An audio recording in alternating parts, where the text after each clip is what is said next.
Hello friends, hello everyone. आज फिर नया वीडियो, फिर से नए विषय पे चर्चा और आज फिर से थोड़ा सा अलग वीडियो। आज 31 दिसंबर है और आज 2023 का अंतिम दिन।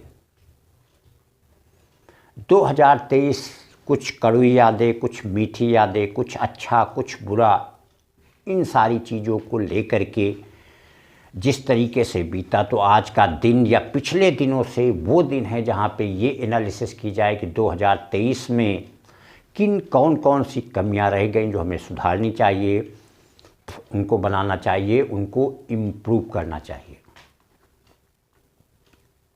उसमें सबसे पहले चीज़ आती है एक हैबिट बनाने की अपनी। जो भी चीज़ें, देखिए, हैबिट जो है वो एक डेवलपमेंट के लिए, विकास के लिए सबसे ज़रूरी चीज़ होती है। एक अच्छी हैबिट ही आपको उस पोजीशन पे पहुंचाएगी, वही सक्सेस, एक लाइफ की सक्सेस दिलाएगी। तो अपनी उन आदतों में सुधार करना जो 2023 तक नहीं सुधरी, उन चीज़ों को बनाना, अपने वर्क की, अपने जो भी टारगेट है उसकी प्लानिंग करना कि हमें किस तरीके से जो भी टारगेट, जो भी लक्ष्य पीछे 2023 तक पूरे नहीं हो पाए हैं, उनको हमें 2024 में कैसे पूरा करना है। एक बात याद आती है एलन मस्क की।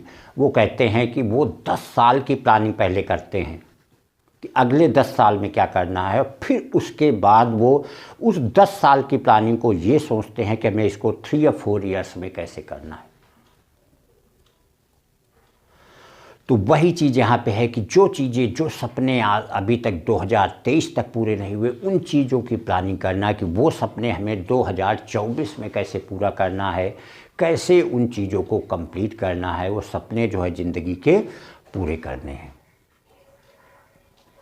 क्योंकि फिर से कल से नया साल होगा, नई चीज़ें होंगी, नई फिर से होगा। और एक भगवान से इस चीज़ की कामना करना कि 2024 जो है हमारा अच्छा हो। क्योंकि देखिए, ये कहते हैं कि बहुत सारे त्याग, मेहनत, बलिदान, संघर्ष के बावजूद एक अच्छे भाग्य का भी होना ज़रूरी होता है। और भाग्य का मतलब सीधे ही होता है कि भगवान की कृपा होना। काम को जितना ही सिस्टमेटिक, जितना प्लानिंग से किया जाए, वो काम उतना ही अच्छे से, उतने कम समय में कंप्लीट होता है।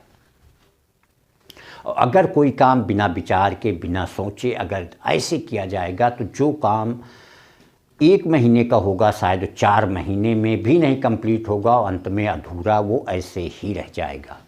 तो अपने सारे काम की प्लानिंग करना। नेक्स्ट चीज़ आती है हम टाइम टेबल, अपना जो भी टाइम शेड्यूल है, जिस भी फील्ड में आप हैं, जैसी भी आप वर्किंग कर रहे हैं, उसके पूरे टाइम शेड्यूल। देखिए, 24 आवर्स सबके लिए होते हैं। उसी 24 आवर्स में कोई एक, जो कुछ इंसान होते हैं जो जीवन भर दाल रोटी के लिए रोते हैं, उसी 24 आवर्स का यूज करके कुछ लोग सफलता के चरम पे पहुंच जाते हैं। तो वो होता है एक टाइम मैनेजमेंट। कहते हैं 24 आवर्स में 48 आवर्स का वर्क कैसे किया जाए। तो वो टाइम मैनेजमेंट कैसे आप अपने टाइम को यूटिलाइज करते हैं, अपने टाइम को आप टीवी देख के, मोबाइल देख के, या घूम करके दोस्तों के साथ बिताते हैं, या वही टाइम अपने आप प्रोग्रेस में, अपने लक्ष्य को, अपने टारगेट को पाने में लगाते हैं। क्योंकि टाइम तो जो अपनी स्पीड से चलता ही चला जाएगा, आप उसको किस चीज़ में यूटिलाइज करते हो वो आप पे डिपेंड करता है। तो उस चीज़ को टाइम की प्लानिंग करके, टाइम मैनेजमेंट बना करके उस तरीके से अगर वर्क किए जाएं, तो जो स्पीड आपकी ग्रोथ की होगी, जो स्पीड आपकी प्रोग्रेस की होगी, वो क्लियरली आपको बढ़ती चली जाएगी।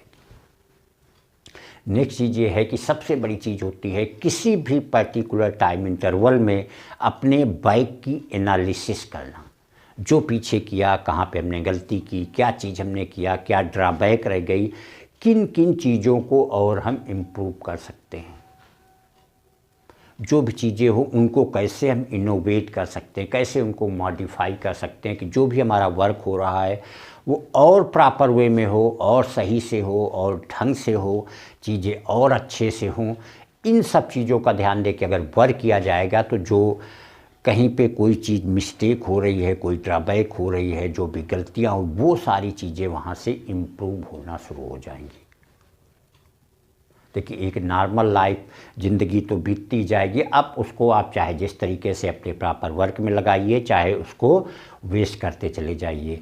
तो ये सारी चीज़ों का टाइम होता है कि जो भी चीज़ हो, कि जैसे 2023, 22, 21 ऐसे बीते, 24 उससे भी बेहतर हो। तो वो बेहतर यही होता है अगर चीज़ों की एनालिसिस की जाए, कहाँ पे क्या अच्छा हुआ, उसको और अच्छा कैसे किया जाए, कहाँ क्या ड्रॉबैक रह गई, कहाँ क्या चीज़ें थी, इसको और अच्छे से सुधारा जाए, तो वो चीज़ें आपकी और अच्छे से निकलेंगी। और जब शुरुआत आपकी अच्छी होगी, कहते हैं well begin with half done, अगर कोई काम शुरुआत अच्छी हो जाती है तो ये माना जाता है कि आधा वर्क हो गया। तो जब स्टार्टिंग आपकी अच्छी होगी तो वो चीज़ें और आपको खुशी देंगी और कॉन्फिडेंस देंगी और चीज़ें और अच्छी होती चली जाएंगी। नेक्स्ट चीज़ होती है अपने एटीट्यूड को सही करना। देखिए एटीट्यूड एक बहुत ज़्यादा लाइफ को डिसाइड करती है कि किस नज़रिए से चीज़ों को आप देखते हैं। कहते हैं कोई भी समस्या बहुत छोटी हो, लेकिन अगर एटीट्यूड सही नहीं है तो बहुत भारी हो जाएगी। अगर बहुत भारी समस्या है फिर भी आपका एटीट्यूड सही है तो वही समस्या आपकी छोटी हो जाएगी। तो उस चीज़ को सही करना, तो अगर इन चीज़ों पे ध्यान दिया जाए फ्रेंड्स, तो लाइफ जो भी हमारी पीछे से आती 2023 तक हुई है वो आगे 2024 में और उससे बेहतर होगी।